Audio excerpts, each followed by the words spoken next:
이쁨에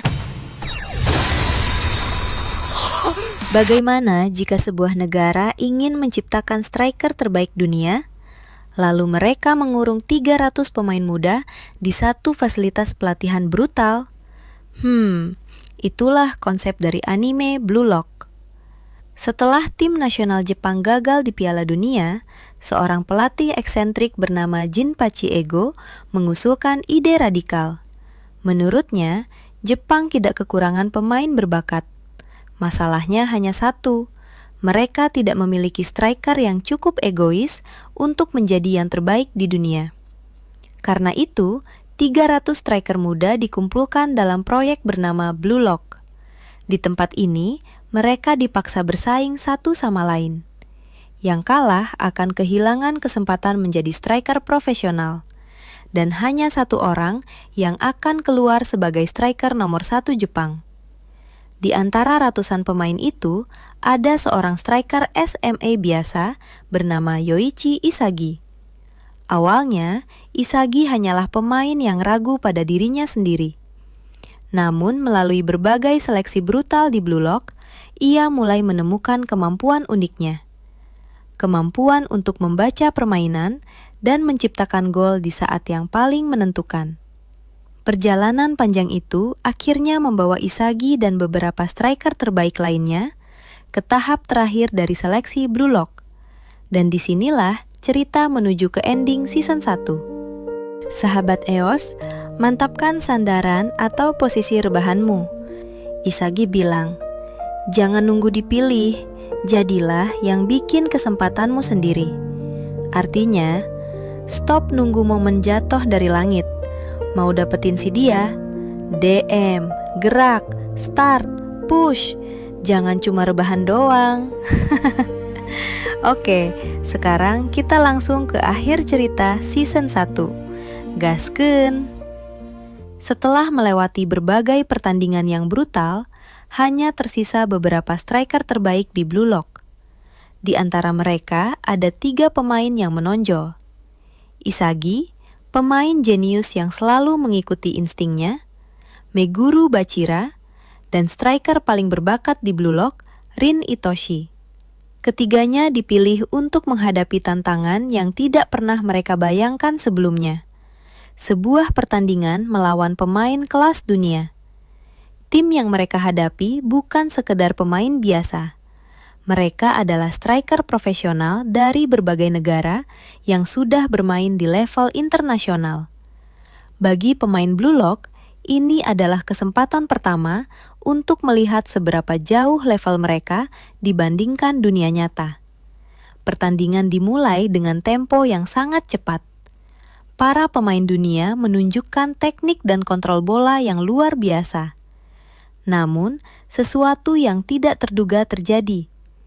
Dengan kombinasi cepat antara Rin, Bachira, dan Isagi, tim Blue Lock berhasil menemukan celah di pertahanan lawan.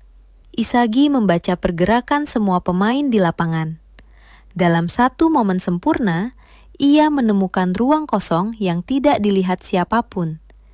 Dan dari kerjasama itu, Blue Lock berhasil mencetak gol pertama. Stadion seolah terdiam. Striker muda dari proyek eksperimen Jepang baru saja mencetak gol melawan pemain kelas dunia. Namun momen kejayaan itu tidak bertahan lama. Setelah gol tersebut, para pemain dunia mulai bermain serius.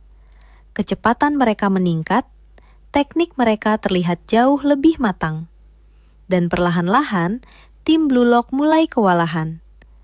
Para pemain profesional menunjukkan sesuatu yang belum dimiliki para striker muda itu. Pengalaman. Mereka membaca pergerakan Blue Lock dengan mudah. Pertahanan mereka hampir tidak bisa ditembus. Dan satu persatu, gol mulai tercipta ke gawang Blue Lock. Apa yang awalnya terlihat seperti pertandingan seimbang, perlahan berubah menjadi dominasi total. Pada akhirnya, tim Blue Lock harus menerima kenyataan pahit. Mereka kalah dengan skor yang jauh. Namun, bagi para pemain Blue Lock, kekalahan ini justru menjadi pengalaman paling penting. That's no good.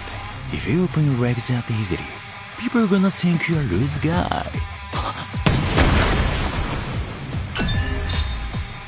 Isagi menyadari sesuatu yang sangat jelas.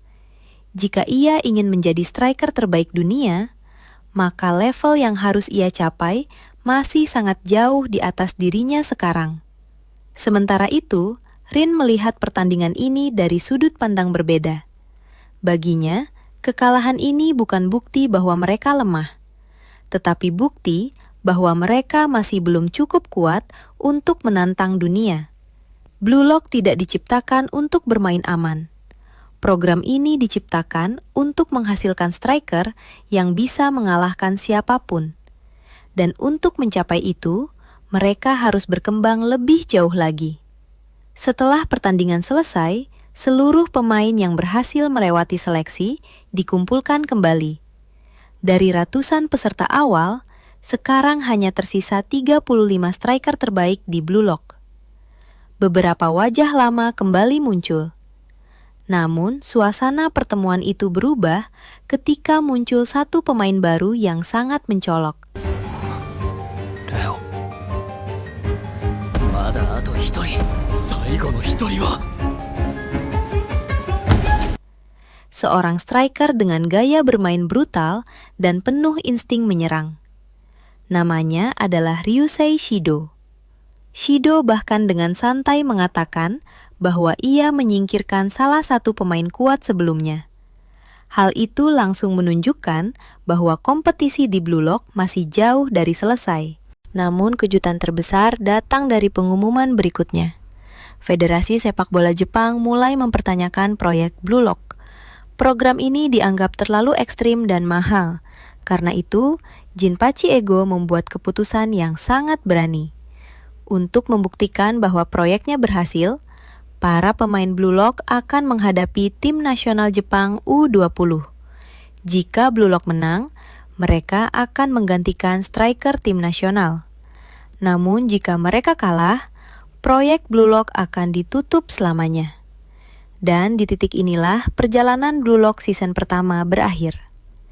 Jadi di season 2 nanti, kita akan melihat apakah para striker egois dari Blue Lock benar-benar mampu mengalahkan tim nasional Jepang, atau justru proyek ambisius ini akan berakhir sebagai kegagalan.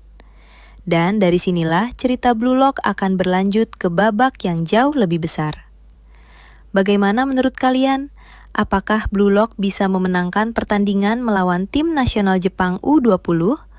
Tulis pendapat kalian di kolom komentar. Dan kalau kalian suka video recap seperti ini, jangan lupa subscribe supaya tidak ketinggalan cerita anime lainnya. Sampai jumpa di video berikutnya.